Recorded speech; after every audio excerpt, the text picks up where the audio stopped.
2 weeks later, I got to see my mother.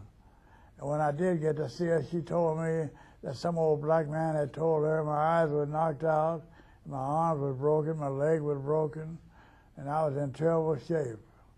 Some old black man told my mother that kind of tale. She must have been just in agony all that time, worrying about you. No doubt about it, yes.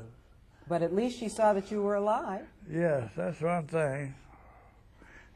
And then after that, you got legal help? Yes, NAACP. Charles Bailey and Robert Brokenberg. They came in to help with your case, to take on your case. They were Indianapolis attorneys. Now, what were you being charged with, since you hadn't actually shot anybody and you hadn't raped this woman? What were they charging you with? They charged me with armed robbery, bad associates,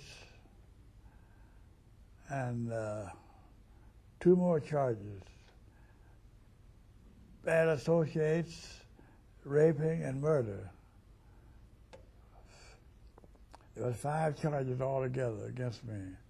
Rape and murder, and highway robbery, armed robbery, and bad associates. I didn't know you could get in trouble by associating with bad people. Well, that's what happened.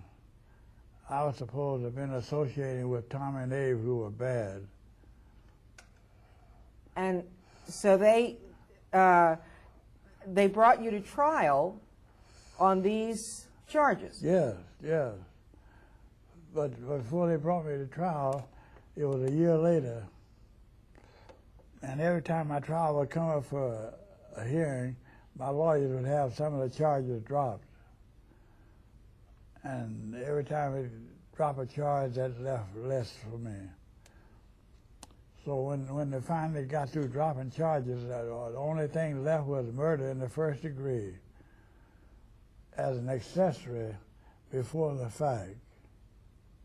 An accessory before the fact? Yes, to first-degree murder. So you got charged even though you had not been present when the murder took place? I was there as an accessory before it happened, before the fact. And what about the rape charge? What happened to that? That squashed. The girl said she hadn't been raped, and the judge threw the whole confession out. He threw the whole confession out. And I only stood trial for being an accessory before the fact of first-degree murder. Did your lawyers suggest to you that they thought they'd be able to get you free without going to jail, or were they telling you, no, you're going to have to go to jail? No, they were telling me they were trying to get me out of there. They did their best to get me out of there. They were 2 black attorneys. And so you must have been stunned when the verdict came in. Yes, I was stunned, and I was relieved, too.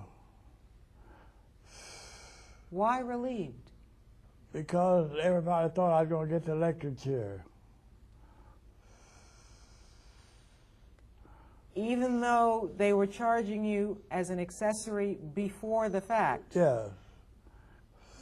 There was still the possibility that they might have sentenced you to death. If they'd have found me guilty, I would have been eligible for the electric chair. And so you ended up going to jail? Yeah, going to prison. But they sentenced me to 2 to 21 years in prison. That meant I had to do 2 years before being considered for parole, and they could keep me as much as 21 years if they wanted to, from 2 to 21. I had to do at least 2 years, and I could have stayed in there till I was 21.